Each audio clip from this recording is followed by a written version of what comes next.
दोस्तों Jayaprakash power ventures limited की बात करें, स्टॉक के अंदर जो सुस्ती थी वो धीरे धीरे खत्म होती हुई दिखाई दे रही है और बहुत ही जबरदस्त तरीके से यहां पे खरीदारी शुरू हो चुकी है। पूरे बाजार में वॉल्यूम के मामले में आज नंबर 3 पे। इसका मतलब यह है कि यहां पे बड़े फंड हाउस की तरफ से काफ़ी अच्छी खरीदारी शुरू हो चुकी है। तो क्या इस समय में जेपी पावर में इन्वेस्टमेंट करना चाहिए? वैसे अगर आप देखें तो कंपनी बहुत मजबूत है, अपनी बुक वैल्यू से आधी कीमत पर स्टॉक मिल रहा है, साथ में कंपनी अच्छा प्रॉफिट भी दिखा रही है और कंपनी के प्रोजेक्ट भी काफ़ी अच्छे हैं। सबसे बड़ी बात तो ये कि कंपनी की खुद की कोल माइंस है। तो क्या ऐसे में हमें जेपी पावर में इन्वेस्टमेंट नहीं करना चाहिए? क्योंकि कंपनी ने ऑलरेडी डिक्लेयर कर दिया कि आने वाले समय में अपने सीमेंट के बिजनेस को बेच के आने वाले समय ग्रीन एनर्जी के सेक्टर में भी एंट्री करने जा रहे हैं, यानी विजन क्लियर है और जेपी पावर का भविष्य उज्ज्वल है। तो क्या दाव लगाया जा सकता है? बहुत सारी बातें जिसको इस वीडियो के माध्यम से डिस्कस करेंगे। दो बड़ी अपडेट निकल के आ रही है, उन अपडेट को भी डिस्कस करेंगे और जानने की कोशिश करेंगे क्या ये छोटा पेनी स्टॉक हमें वैसा ही रिटर्न दे सकता है जैसा इसने कोविड काल में दिया था। 50 पैसे का स्टॉक 11 तक चला गया था। तो सारी बातों को समझेंगे इस वीडियो के माध्यम से। सबसे पहले अगर हम बाजार की बात करें तो अभी आप 1:30 बजे के आसपास का टाइम है। बीएसई सेंसेक्स 62,738 के स्तर पे है। 130 पॉइंट की गिरावट है, 0.21% डाउन, यानी बाजार में प्रॉफिट बुकिंग हावी है। उसके बावजूद भी जेपी का स्टॉक काफ़ी कमाल कर रहा है। निफ्टी एनर्जी में भी दबाव है, देख सकते हो आप 26,879 के स्तर पे करीब 148 पॉइंट की गिरावट, यानी 0.55% निफ्टी एनर्जी गिरा, आधा % की गिरावट है। और नतीजा ये कि बड़ी तेजी अभी भी नहीं बनी जेपी में, क्योंकि निफ्टी एनर्जी में गिरावट उसके बावजूद भी काफ़ी कमाल कर रहा है स्टॉक। आप देख सकते हो 8.05 पे स्टॉक ट्रेड कर रहा है, 1.26% की अच्छी तेजी हमें देखने को मिल रही है। और जैसे ही बाजार पॉजिटिव होगा तो स्टॉक में और अच्छी तेजी बनेगी। लेकिन यहाँ पे अभी भी रिटेल इन्वेस्टर काफ़ी डरे हुए, उनकी तरफ से यहाँ पे सेलिंग की जा रही है और इसी वजह से बड़ी तेजी नहीं बन पा रही है। ये आपको पता होगा कोविड काल में 27 मार्च 2020 को ये 50 पैसे के आसपास स्टॉक था, बहुत ही ज़बरदस्त रिटर्न दिया। पिछले एक साल में देखें तो स्टॉक ने करीब 75% का पॉजिटिव रिटर्न दिया है। और अगर हम 6 मंथ की बात करें तो स्टॉक ने करीब 11.89% का पॉजिटिव रिटर्न दिया है। 1 मंथ की बात करें स्टॉक ने 4.5% की तेजी बता दी है। और यहाँ पे अगर हम 5 डेज की भी बात करें तो 3.23% की हमें तेजी देखने को मिल रही है। कुल मिला के स्टॉक में कहीं पर निगेटिव रिटर्न देखने को नहीं मिल रहा है, काफ़ी शानदार प्रदर्शन कर रहा है। भले ही इतनी बड़ी तेजी नहीं है लेकिन स्टॉक ने कहीं पर निगेटिव रिटर्न नहीं दिया।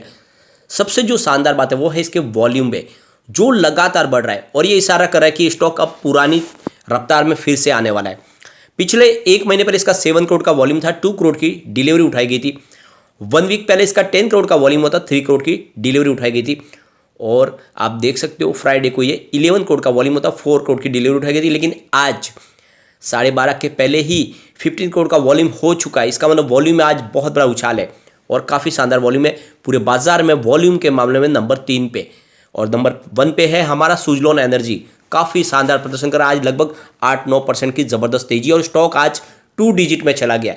और आपको पता ही होगा मैंने लगातार आपको सुजलॉन एनर्जी, जेपी पावर और यस बैंक आपको सजेस्ट किए हुए पिछले 1 साल से, और आज ये सब टॉप 5 में है। यानी जो स्टॉक हमने सजेस्ट किए थे वो वाकई में हीरे हैं और आने वाले समय अपनी चमक जरूर बिखेरेंगे। समय जरूर लगता है लेकिन स्टॉक दौड़ते जरूर है, क्योंकि अच्छे स्टॉक है। काफ़ी लोग हैं जो हर बार समझते हैं कि यार आपने सजेस्ट तो कर दिया लेकिन स्टॉक तो दौड़ते नहीं है। समय आता है हर किसी का। आज देख सकते हो सुजलॉन का समय पूरे बाजार में नंबर 1 पे, जेपी 3 नंबर पे। ये स्टॉक कमाल करेंगे।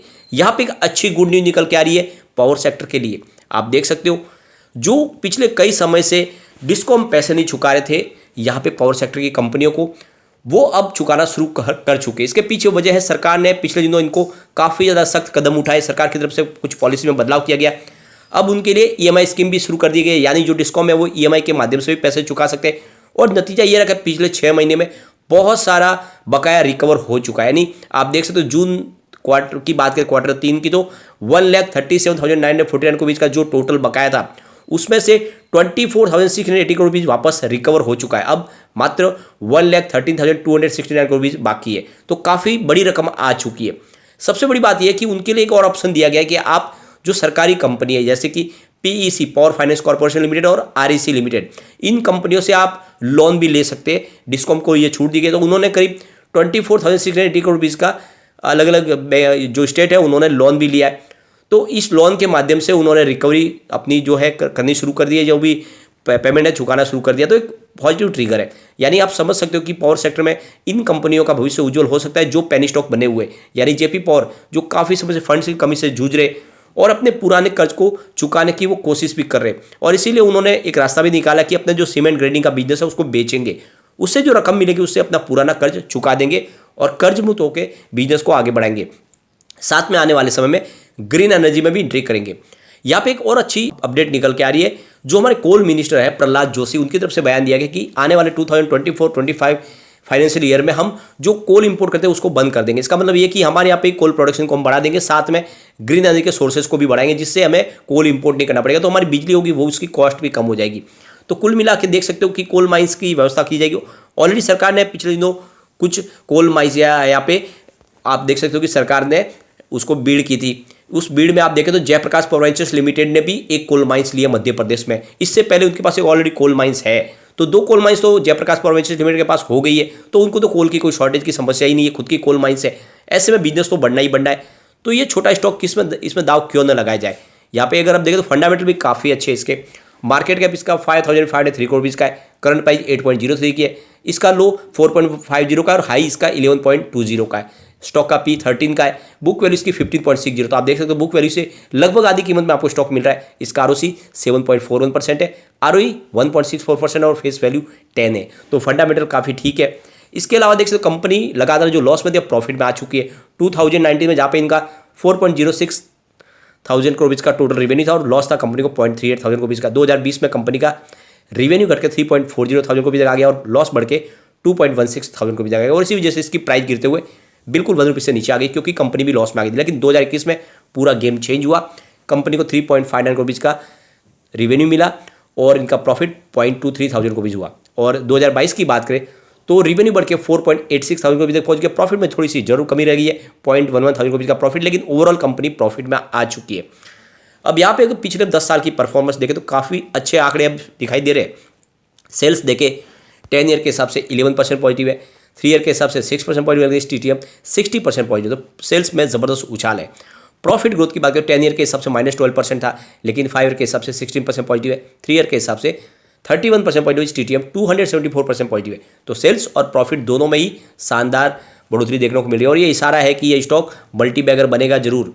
और आप देख ही सकते हो Q1 काफ़ी शानदार इन्होंने दिखा। इस बार रेवेन्यू 1.39 थाउजेंड को भी निकल कर आया, जहाँ पे 53.60% की ईयर ऑन बेसिस पे हमें बढ़त देखने को मिली। नेट इनकम 75.42 करोड़ रुपीज़ के आसपास रही, जहाँ पे 5,411% की ज़बरदस्त ईयर ऑन बेसिस पे जंप देखने को मिली।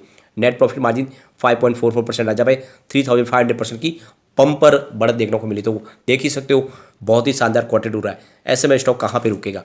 यहाँ पे कुछ बड़ी डील हुई जिनको एक बार डिस्कस करें, जिससे आपको भी समझ में आया कि यहाँ पे बड़े फंड हाउस वाकई में इन्वेस्टमेंट शुरू कर चुके हैं। 9:47 पर 7.90 की प्राइस से 16 लाख शेयरों की एक बड़ी खरीदारी हुई। उसके बाद 10:38 पर 8.10 की प्राइस से 13 लाख शेयरों की एक और बड़ी खरीदारी हुई। फिर उसके बाद 11:27 पर 8.15 की प्राइस से 14 लाख शेयरों की एक और बड़ी खरीदारी की गई। उसके बाद 11:41 पर 8.20 की प्राइस से 40 लाख शेयरों की ज़बरदस्त खरीदारी हुई। यानी आज जम के खरीदारी शुरू हो चुकी है। 12:02 पर 8.20 की प्राइस से आप देख सकते हो 13,47,000 शेयरों की एक और खरीदारी हुई। उसके बाद 12:05 पर 8.25 की प्राइस से 14,45,000 शेयरों की जम के खरीदारी की गई। फिर 12:25 पर 8.25 की प्राइस से ही 20,94,000 शेयरों की एक बड़ी डील हुई। फिर 12:29 पर 13 लाख शेयरों की एक और खरीदारी की गई। उसके बाद 1:07 पर 8.05 की प्राइस से 12,50,000 शेयरों की खरीदारी हुई। और फिर उसी समय 1:07 पर ही 8.05 की प्राइस से ही 24 लाख शेयरों की एक और बड़ी खरीदारी हुई। यानी बहुत ज़बरदस्त खरीदारी शुरू हो चुकी है। 1:16 पर 8 की प्राइस से 18 लाख शेयरों की खरीदारी हुई।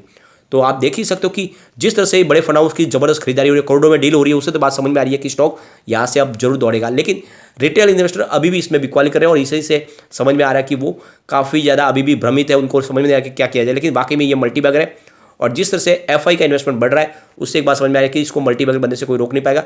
तो नजरिया लॉन्ग टर्म का लेके आपको जेपी पावर में निवेश करना चाहिए। मुझे लगता है ये स्टॉक एक बड़ा मल्टी बैगर है और जल्दी ही आने वाले 2-3 साल में ये 3 डिजिट में जा सकता है, 100 को टच कर सकता है। तो नजरिया लॉन्ग टर्म का लेके निवेश किया जा सकता है।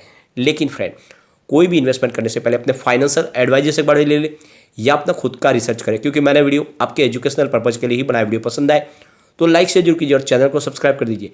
Thank you friend.